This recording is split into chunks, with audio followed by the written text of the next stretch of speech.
In describing some of your past thoughts about believing your mother was an enemy or a devil worshiper, it sounds like you were saying you still have those feelings at present. Is that accurate or no? Yes, I Okay. still believe them. Okay. I mean, how do you reconcile that with the idea that you might have a thought disorder? Well, when I went to my lawyer who handled my divorce, and I asked him if he knew if my daughter was involved in witchcraft, he said the whole town is. Okay. I was the only one who didn't know what was going on. Has your attorney ever confirmed that in front of others, as far as you know? Mr. Coase? No, did you say when you went to your lawyer, he confirmed that? Yes, he Okay. did. I'm assuming that was not Mr. Coase back then. No, Okay. no.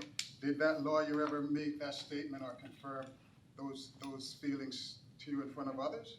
No. Okay. So, do you have any concern whether or not maybe you might have misperceived that? No, I still believe it. Okay. That is still a little concerning.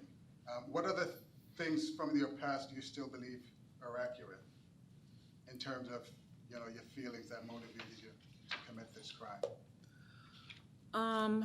My mental illness. I've been talking to psychiatrists for many years. And they're not saying, you're fine, you don't need to talk to me. That they're putting me on medication and managing it. And What about your feelings towards other family members, your sister, your brothers, your child, I believe they were your with father? they were with my mother.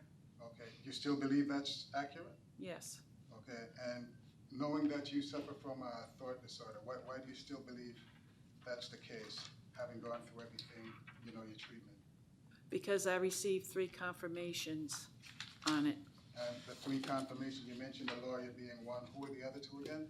A friend from the town and my ex-husband. Okay.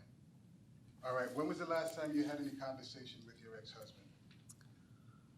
When I first came to prison in 2002. After the murder? Yes. Okay. And did you have any discussion with him about that? No. Oh, when you mentioned confirmation, did that occur before or after the murder? Before. Okay. And you never followed up with anyone about that afterwards? No. Okay. I did admit myself to a psychiatric hospital the month before, in September, and the crime happened in October. But I wasn't telling them that I was having thoughts about killing my mother. Okay. Now, you mentioned earlier that you still suffer from anxiety when you're around other people. Did you explore that in counseling?